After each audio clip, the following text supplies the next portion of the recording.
Hello everyone and welcome to Curious and Learning. Today we'll discuss part 3 in the ongoing series, the Central Limit Theorem. So we've already covered the normal distribution, definition, examples, 68, 95, 99 rule, and this is enough to go ahead and start today's video. And we've also covered in the past the probability density function derivation. So if you're interested, you might want to take a look into that as well. Heading into today's topic, we will study the statement of this theorem, and we will also try to verify this with examples of a discrete and a continuous distribution. Okay, so what does the statement say? So let us take any population distribution with the conditions that it has a defined mean and a defined standard deviation. So from this distribution, we will start taking samples, and if we compute the mean of the samples, this will follow a normal distribution. So why did we require a defined mean and standard deviation for our population distribution? That is because the normal distribution is defined in terms of two parameters, which are mu and sigma, that is mean and standard deviation. So from a population distribution, you take samples, you compute the mean of those samples, and these sample means follow a normal distribution. So if this statement looks simple enough to you and you feel like what is the big deal about it, you will be surprised by how important the central limit theorem is in statistics, especially when you're doing hypothesis testing, when you want to reflect the confidence in the decision that you have to take. This is when this theorem comes in handy and it becomes really important. So to try to build an intuition about whatever I'm talking, let us head on to verify this theorem with the help of two examples. The first example that we will look at will be of a discrete population distribution. Let us define it. So let us say we will roll a fair six-sided die 5 times and record the values on the rolls. So like you can see in this example, we can roll a die 5 times and let's say the values are 5, 2, 6, 3, 3. Alright? Then what is that we can note about this distribution? The first is that each die roll is independent and this is a fair six-sided die. So we can have as many as 6 to the power 5 choices of samples each time we draw from this distribution.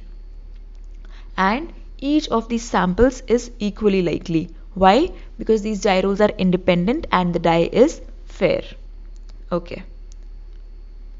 So what do is we take a sample like we had taken in the previous slide and we compute the mean of this sample.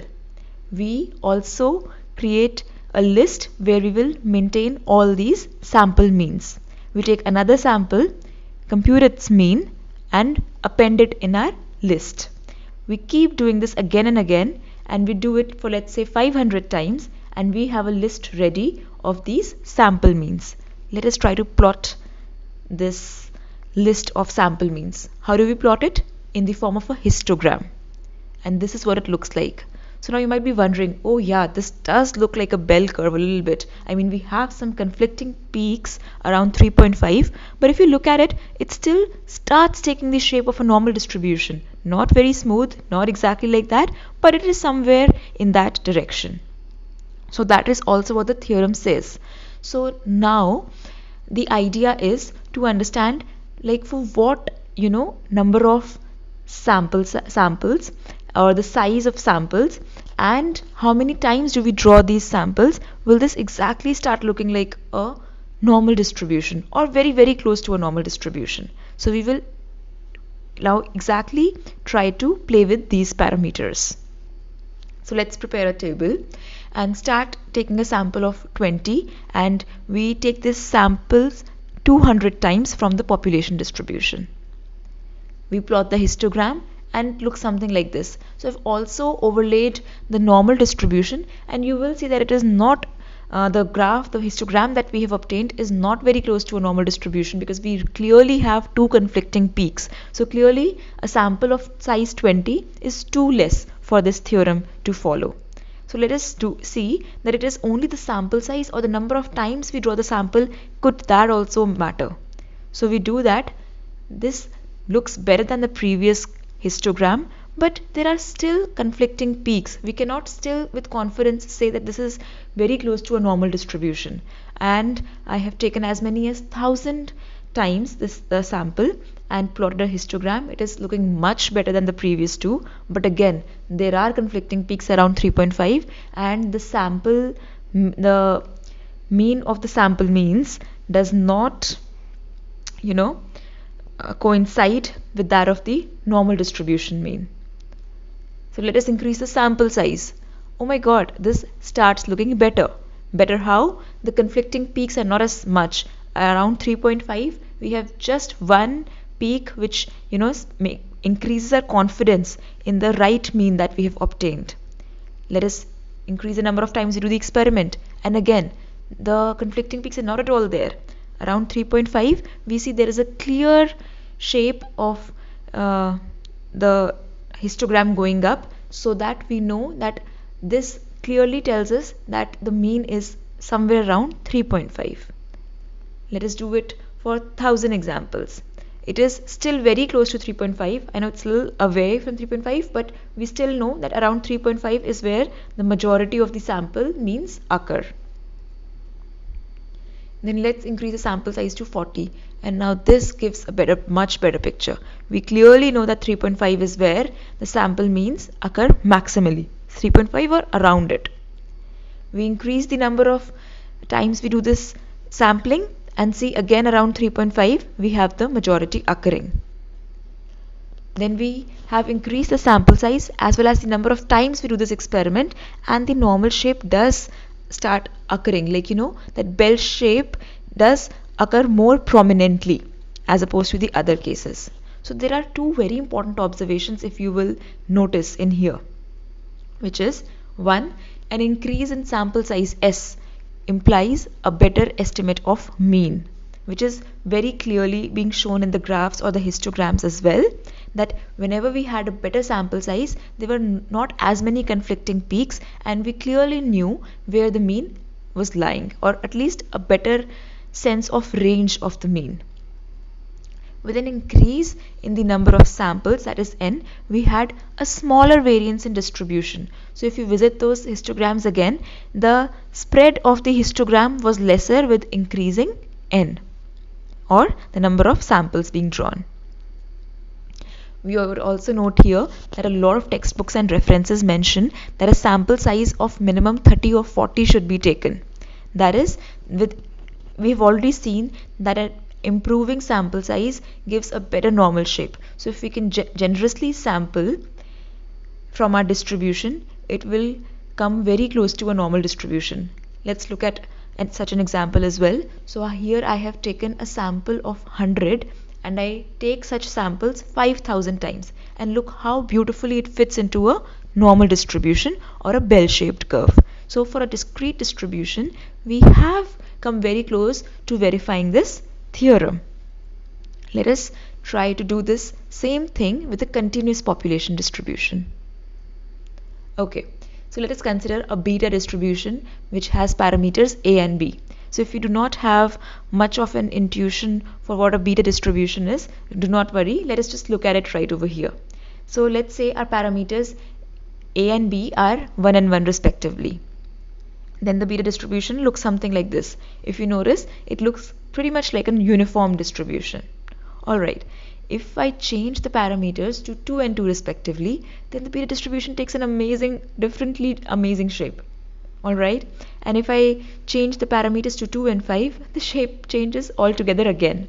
So then we see that beta distribution can take just so many different shapes depending upon the parameters. And for this distribution, for any choice of parameters, if central limit theorem holds, I think our intuition will grow much stronger that how well this theorem fits in for any sort of population distribution for which mean and standard deviation are defined.